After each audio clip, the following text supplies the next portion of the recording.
At a press conference this week, Governor Chris Gregoire announced the State Department of Health will increase the vaccine supply in our state to combat a whooping cough epidemic. And there's vaccine reserved just for uninsured people. Megan Hutton has more.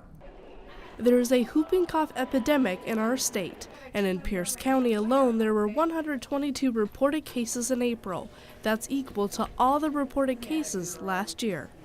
This is the highest number of reported cases since the 1940s. And because not all cases are reported, that number obviously could be much higher. Preventing infant deaths is as simple as teens and adults getting a whooping cough shot.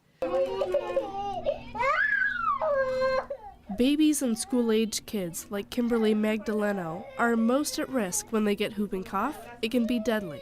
Until children are 2 months old, they haven't received any protection from whooping cough at all. And even with that first vaccination, they aren't completely protected. Young children are getting whooping cough from unvaccinated adults and teens. Most adults don't know they need a Tdap booster shot, and the warning signs that you have whooping cough can be hard to detect. A mom who said, I just had a dry cough and it just wouldn't go away.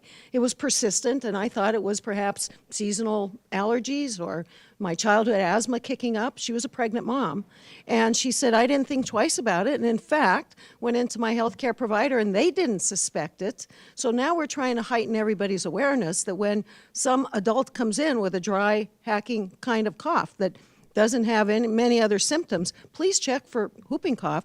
There is plenty of vaccine available through your doctor, pharmacy, and free clinics in the area. Most insurances cover the shot, and the governor has made 27,000 doses available for uninsured adults. To find a location in your area, visit the Tacoma Pierce County Health Department website. Megan Hutton, Pierce County News.